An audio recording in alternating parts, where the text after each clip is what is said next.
అడవి పూలు పూసాయమ్మా ఎన్నేలా, ఇక ఆనందంతో పులకించేను ఈ నేల.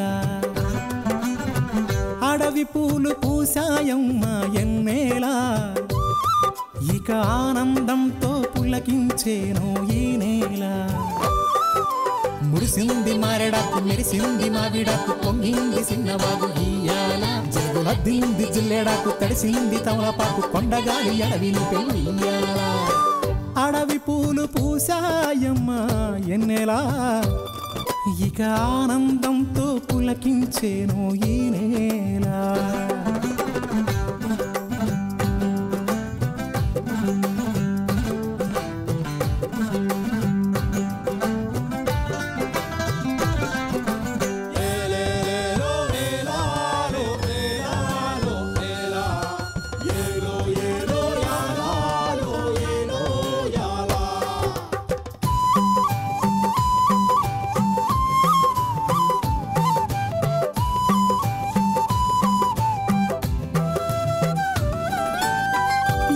సిన్ని సిన్నాసలున్నాయి, ఎన్నో ఊసులు పంచుకున్నాయి, కలిసే తోడుగా బతికేలా. గువ్వలు గూడు కట్టుకున్నాయి, గుండెల్లో ప్రేమ నింపుకున్నాయి, కాలం కలిసే రావాలా. ఈ అడవే మా ఊరు, కారడవే కన్నూరు, ఈ చెట్టు సేమలు మాకు చుట్టాలే. మాకున్న కట్టాలు తీరుత్తది అమ్మోరు, మా పిల్ల జల్ల సల్లగా నూరేళ్ళు ఉండేళ్ళు దీయించు తల్లు. మేరు మిలమిల సెలయేటి గలగల సిన్నారి నవ్వున నిలవాల. కళ్ళ కపటాలు ఎరగని ఈ మంచి మనుషుల బతుకుల్లో తొలిపొట్టు కొడవాల. అడవి పూలు పూసాయమ్మా ఎన్నేలా, ఇక ఆనందంతో పులకించేను ఈ నేల. ఇక ఆనందంతో పులకించేను ఈ నేల.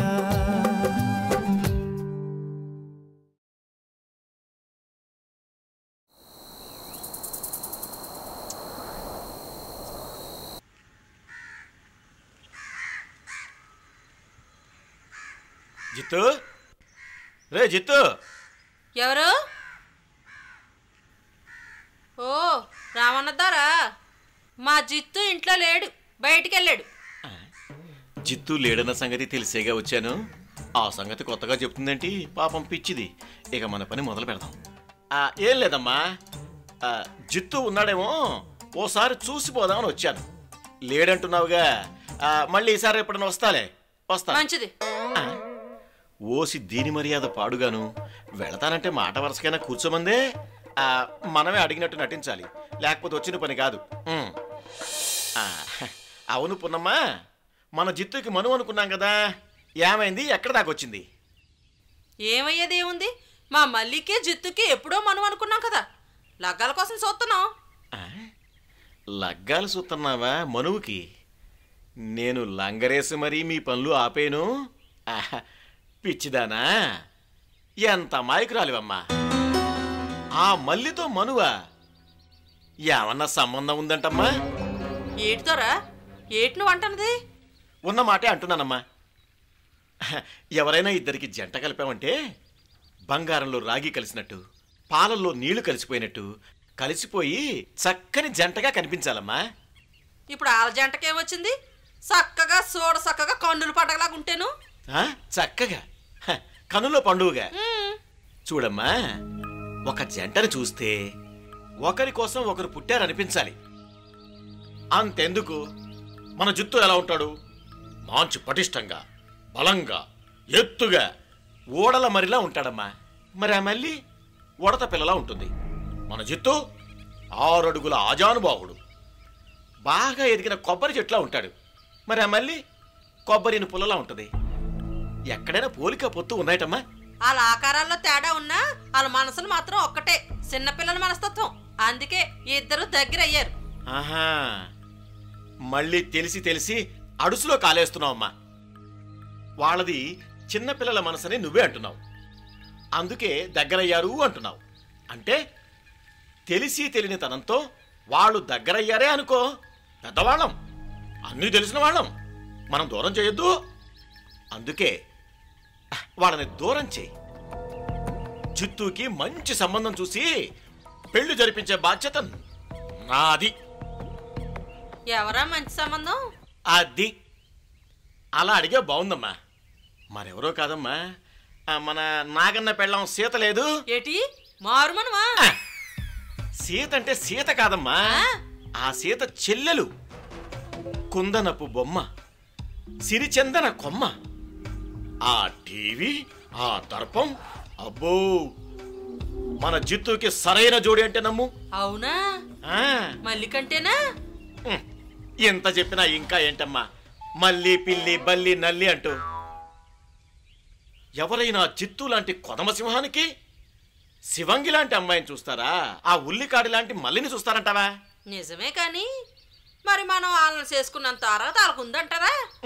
ఎంత మాటమ్మా, నిజంగా నువ్వు అజ్ఞానంలోనే ఉన్నావు. ఆ మాటకొస్తే వాడు గనక మన సంబంధం ఒప్పుకుంటే ఆ పిల్ల కాదు, మనం అదృష్టవంతులం తెలుసా? అబ్బే, ఎలాగా? ఇప్పుడు శివంగికి వాళ్ళ గూడెంలో కొంత మాగానే ఉంది. ఇక వాళ్ళక్క సీతకిచ్చిన పొలాన్ని అమ్మి మన గూడెంలోనే నాగన్న పక్కనే ఉన్న పొలాన్ని నాగన్నే కొన్నాడు. అది సీత పేరునే ఉంది. ఇక నాగన్నకి సీతకి అటు ఇటు ఎవ్వరూ లేరు. పైగా వాళ్ళిద్దరికి పిల్లలు లేరు. అందుకని అటు నాగన్నాస్తి, ఇటు సీతమ్మ ఆస్తి శివంగికే చెందుతుంది. ఇక శివంగి ఆస్తి ఎలాగూ ఉండనే ఉంది. చూసావా, ఇంత మంచి సంబంధాన్ని వదిలిపెట్టి పెట్టను కొట్టా పొయ్యిలో పెట్టా, పెట్టను కొట్టా పొయ్యిలో పెట్టా అంటూ ఏ రోజు తిండి గింజలు ఆ రోజు వెతుక్కుంటున్నా మళ్ళీ ఎక్కడా? నువ్వే చెప్పు. ఏదో ఇంటికాడికి వచ్చావు కదా అని ఎంతసేపు మాట్లాడాను. ఇంకెప్పుడైనా ఇట్లాంటి మాటలు పట్టుకుని చుట్టుపక్కల ఎక్కడ కనిపించావనుకో, నువ్వు అన్నట్టు పెట్టను కొట్టి పొయ్యిలో ఎట్టతాను. పైక నుంచే ఈ మొక్క ఎప్పుడో చెప్పుంటే నాకు ఈ కంట శోష తప్పేది కదా. వస్తాను పున్నమ్మా. Bad time. దిక్కుమాలి సంత అని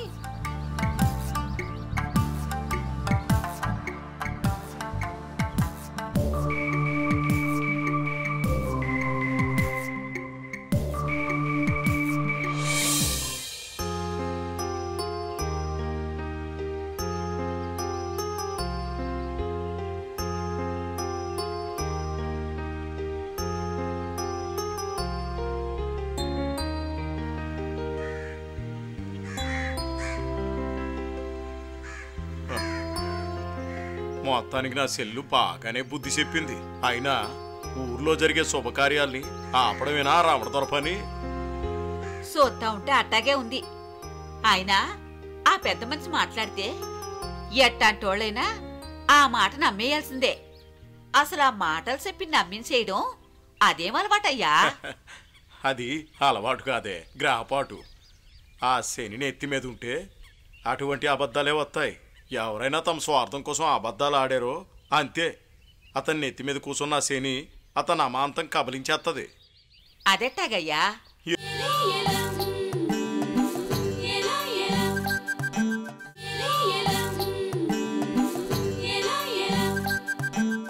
ఎవరైనా తమ స్వార్థం కోసం అబద్ధాలు ఆడారో అంతే, అతన్ని నెత్తి మీద కూర్చున్న శని అతను అమాంతం కబలించేస్తుంది.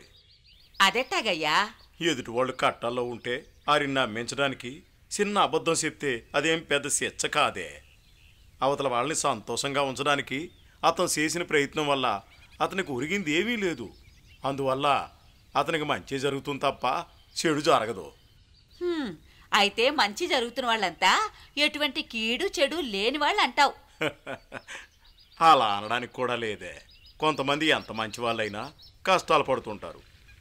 ఆర్థికంగా అలా అనేక కష్టాలు పడవచ్చు, కానీ వారిలో ఉన్న మానసిక వికాసానికి, నిర్మల మనసుకి ఎప్పుడూ ఒకప్పుడు ఆ కష్టాలన్నీ తీరి స్వర్గాన్ని అనుభవిస్తారు. ధర్మరాజులాగా.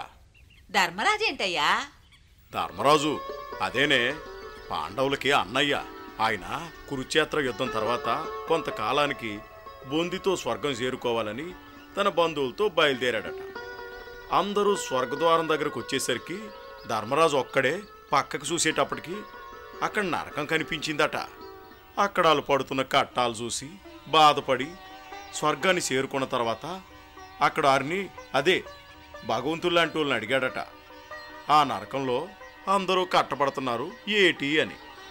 దానికి ఆ దేవుడు నవ్వి, నువ్వు యుద్ధ సమయంలో నీ స్వార్థం కోసం చిన్న అబద్ధం ఆడావు, దాని ఫలితమే నీకు నరకలోకం చూసే ప్రాప్తి కలిగింది, అదే ప్రారంధం అని చెప్పాడట. చూసావా, గొప్పవారికే తప్పలేదు. ఇక ఈ రామణదొర లాంటి వాళ్ళు ఏ పాటి. అదేంటయ్యా, మనుషులు అన్నవాళ్ళు ఏదో ఒక సమయంలో ఏదో ఒక విషయంలో అబద్ధం ఆడకుండా ఉంటారా? అంత మాత్రం చేత నరకానికి వెళ్ళిపోవాలా? అదే చెప్తానే, అబద్ధం ఆడినంత మాత్రానని కాదు, అదే ప్రారంధం అంటే విధి రాత. అతను ఆ సమయంలో అలా చెయ్యాలని విధి ఎప్పుడో నిర్ణయించేస్తాడు కాబట్టి అతనికి తెలియకుండానే అప్రయత్నంగా ఆ మాటలు అని ఉండొచ్చు కదా. అయితే రమణదొర మంచోడేనంటావు. ఆ మాట నేను ఎప్పుడన్నానే? అదే, అతను ఆ సమయానికి అలా అనాలని నిర్ణయించేది ఆ విధే కదా, అందుకని. అలా అయితే ఆ భగవంతుడు, అదే ఆ విదేశీ అడ్డోడు అంటావు. బాగుందని వరస. ఎంతకీ పిల్లలేరి? పొద్దుననగా వెళ్ళారు కూటికి, వచ్చారా లేదా? అవును, నేను అడుగుతుంది అదే. ఏటి కూడా కాదు.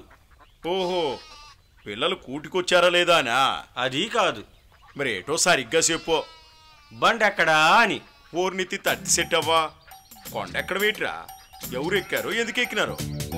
అబ్బా, కొండ కాదు కుండా కాదు, మన బండ గురించి అడుగుతున్నాడు. అవునా, మరి చెప్పవే. నాకేం తెలుసు ఎక్కడికి వెళ్ళాడో? చూడమ్మా, లచ్చన్న ఎక్కడికి వెళ్ళాడో ఏమిటో అనుకో, అంతేగాని బండ గురించి అట్లాంటి ఆలోచన మానే. ఎందుకంటే బండని ఎతకక్కర్లేదు. ఎందుకంటే బండ ఉంటే మీ ఇంటి దగ్గర, లేకుంటే ఆ శివంగి ఇంటి చుట్టూ తిరుగుతూ ఉంటాడు. అయితే మరి ఆ శివంగి ఇంటి చుట్టే ఎతికి రాలేకపోయావా? వెళ్తాం, ఇక్కడ లేడని తెలిసిందిగా, అక్కడికి వెళ్తాం. అయినా ఆడితో నీకేంటి అంత పెద్ద పని? మేము చిన్నపిల్లలం, మాకు ఎన్నో ఉంటాయి. అన్నీ చెప్తారేంటి, వస్తాం. అన్నీ చేపలా వస్తాయంటాడేటి? చేపలు కాదు, అన్నీ చెప్పాలా వత్తా అంటూ వెళ్ళాడు. ఓ అవునా.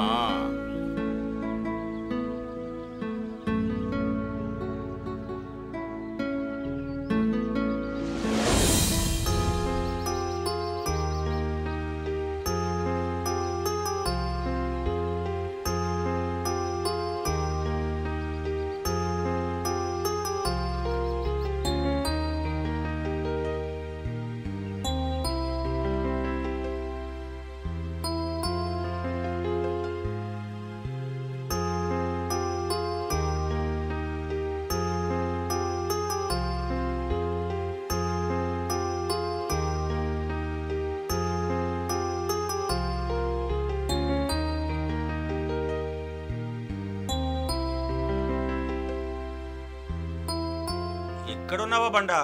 నేనిక శివంగింటి దగ్గర ఉన్నావేమో అనుకున్నాను. శివంగింటి దగ్గర ఎందుకుంటాను? అంటే శివంగికి నీకు ఇది కదా. ఇదంటే? అదే. అదా? అదంటే? ఏమీ తెలియనట్టు అన్నీ నా చేతే చెప్పిద్దామని. సర్లే, ఇసికించక అసలు నా తప్పనేంటో చెప్పు. ఇసికించను కానీ నీతో ఒక విషయం చెప్దామని వచ్చాను. ఏటది? మొన్న శివంగి వస్తుంటే ఆ జుట్టుగాడు లేడు, వాడు శివంగి చేపట్టుకున్నాడు.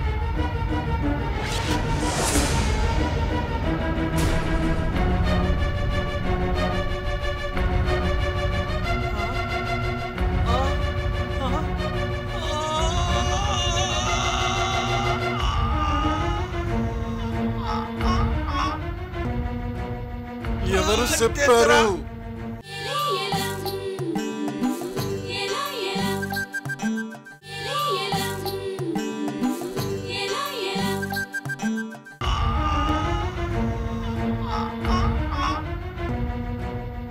ఎవరు చెప్పారు? ఎవరో చెప్తే నీ దాకా నేనెందుకు వచ్చి చెప్తాను? నేనే కళ్ళారా చూశాను.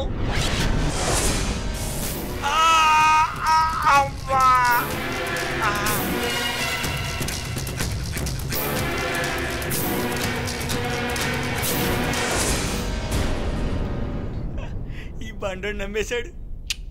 రమణ ద్వారా నీ బుర్రే బుర్ర. చెప్పుడు మాటలకి ఇంత శక్తి ఉంటుందా? డింగి చిక్క డింగి చిక్క డింగి చిక్క జడ్జినక్కడి జడ్జినక్కడి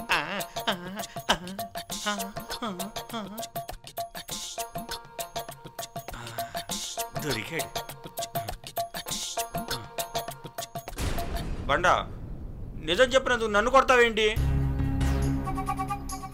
నీకంత ధైర్యం ఉంటే వెళ్ళి ఆ జుత్తు 4 పీకు. బక్క ప్రాణం కదా అని నన్ను పైకి లేపడం కాదు. శివంగి నన్ను మాట్లాడినందుకు ఆ జిత్తుగాడిని పైకి లేపి గాల్లో కలిపాయి. ధైర్యం లేక కాదు, నమ్మకం లేక. మా జిత్తు ఎప్పుడు అట్టా చేయడు. ఆహా, అంత నమ్మకమా? అయితే నాకెందుకు కంటశోష వత్తా. అమ్మ రమణధరా, నువ్వు పథకం వేయడం ఎలక బుట్టలో పడకపోవడమేనా?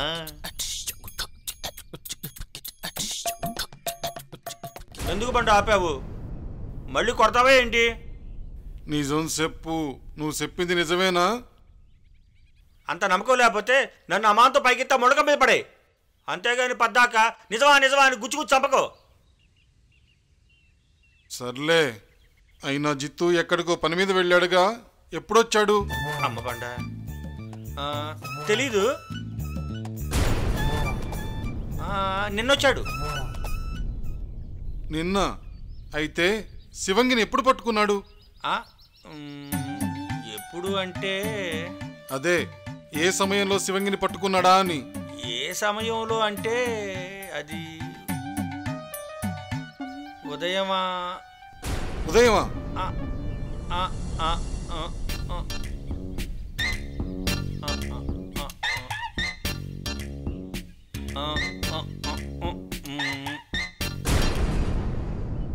ఉదయం అయితే నిన్న సాయంత్రం శివంగి నన్ను కలిసింది.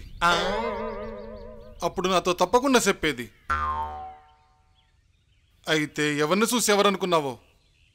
అబ్బా బండా, నువ్వు నిజంగా బండరావేరా? ఏటి మళ్ళీ ఆకపోతే ఏంటి? ఏ ఆడదైనా తనకు జరిగిన అన్యాయాన్ని బయట చెప్పుకుంటుందా ఏంటి? చెప్పుకోదు. అది గది సంగతి, అందుకే చెప్పలేదు. కానీ తనకి తన మనసుకి దగ్గర వాణ్ణి, నాతో చెప్పుకోవచ్చుగా. అది అస్సలు చెప్పదు. ఎవరైనా తనకిష్టమైన వారికి ఇలాంటి విషయం చెప్తే వాళ్ళు వెళ్ళి అవతల వాళ్ళ ప్రాణం తీసేస్తారని భయపడతారు. అందుకే చెప్పరు. ఇక నాకనే చెబుదామంటే ఆడి సంగతి నాకంటే నీకే బాగా తెలుసు. నోరు వాయాలేని వాజమ్మ చెప్పి ఉపయోగం లేదని చెప్పదంతే. ఇదిగో బండా, నేను నీకు చెప్తున్నది నిజం. ఆ జిత్తుగాడిని ఏదో ఒకటి చెయ్యి. ఏది చేయకపోతే నువ్వు కూడా నాగన్లాగా గాజులు దొరుకున్నట్లు లెక్క.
నన్నారే